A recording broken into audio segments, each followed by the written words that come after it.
Direct your thoughts to senility. When a person loses their memory, they lose everything. The individual is usually disoriented and at oftentimes completely unaware of what is going on around them. Their character, their personality, it deteriorates. As anyone who has witnessed it knows, it is one of the most heartbreaking tragedies that could possibly occur in a human life. I live with my grandmother due to her dementia, and it breaks my heart every day to see her in this state. The same can be said for societies.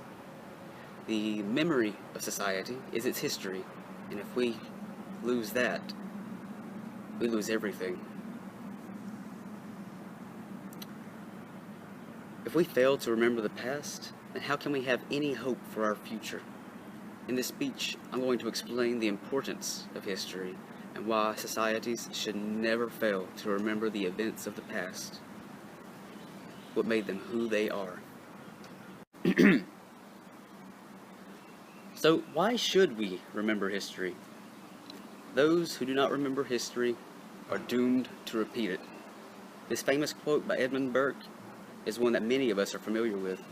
Despite that fact, many people disregard history as unimportant or irrelevant to modern-day situations. However, without any doubt, history is quite an important subject with a countless number of lessons to be learned for anyone. Similar to my beloved grandmother, America has lost its memory. Interestingly enough, the ancient progenitor of the American people was named Manasseh, which means causing to forget, or one who forgets.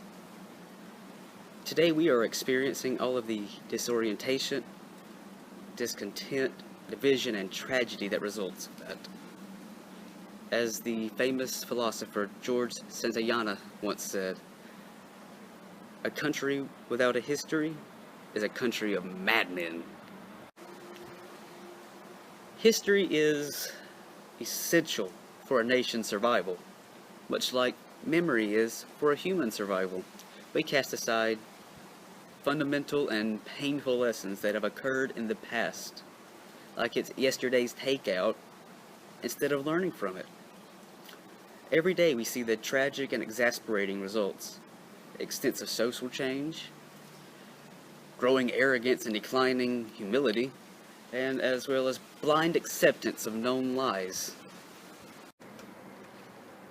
As Burke said, those who fail to remember history are doomed to repeat it. So why should we remember history? The answer is obvious. Our futures depend on it. We have forgotten just how frail great nations and empires can be. All it takes is for that single domino to take effect. We believe that they can withstand any amount of abuse and emerge the better for it. We forget that empires fall. They say that life is about where we are and where we are heading, but let us not forget where we come from. Yesterday is history, tomorrow is a mystery, and today is God's gift, and that's why it's called the present.